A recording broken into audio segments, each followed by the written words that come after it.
안녕하세요. 김효지입니다. 요즘 집값과 금리 다들 궁금하시죠? 특히 연준이 언제 금리를 내릴까 기대하는 분들 많으실 텐데요. 지난 2월 7일에 미국 노동부가 발표한 1월 고용 보고서가 그 기대에 제동을 걸었습니다. 1월 고용 보고서에 따르면 새로운 일자리가 14만 3천 개 추가되었고 실업률은 4%로 소폭 하락했습니다. 그럼 어떤 업종에서 일자리가 늘었고 어떤 업종에서 줄었을까요? 일자리가 늘어난 업종은 의료업, 소매업, 사회복지 서비스 업종이었고 일자리가 줄어든 업종은 광업, 석유, 가스 업종이었습니다. 반면 건설업계는 주택 건설 부분은 1,900개 증가했지만 전기 배란 등 주택 관련 특수 건설업은 2,100개가 감소했고 부동산 관련 일자리는 3,600개로 소폭 증가했습니다. 현재 미국의 일자리 증가 속도는 둔화되긴 했지만 고용시장이 여전히 견고합니다. 또한 인플레이션율이 연준의 목표치인 2%보다 여전히 높습니다. 이러한 이유로 전문가들은 3월 금리 인하는 어려울 것으로 보고 있으며 모기지 금리도 6% 후반대에서 유지될 가능성이 높을 것으로 예상하고 있습니다. 그럼 집값은 어떻게 될까요?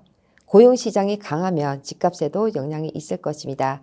특히 고임금 일자리가 증가함으로써 사람들이 집을 살려는 심리지수가 상승하게 되면서 주택 수요가 증가할 수 있어 집값이 상승할 수 있습니다.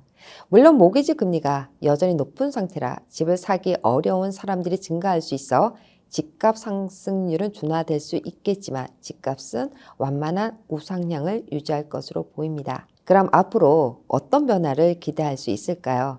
첫째, 당분간은 연준이 금리를 쉽게 내릴 것 같진 않습니다. 둘째, 모기지 금리는 6% 후반대에서 유지될 것으로 보입니다.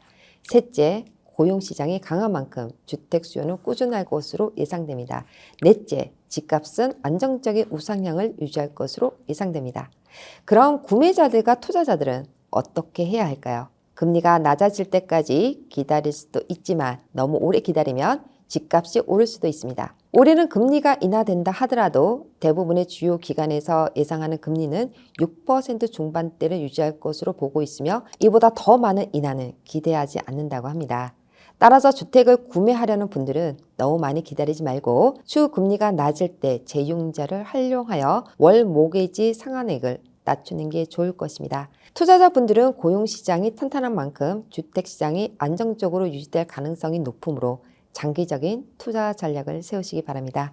지금까지 여러분 인생의 터닝포인트를 위한 김효지였습니다. 감사합니다. 상위 1% 미국 부자들의 부동산 자산 관리 노하우. 미국 부동산 전문가 김효지 대표의 세 번째 서서. 오늘부터 사야 할 부동산은 따로 있다.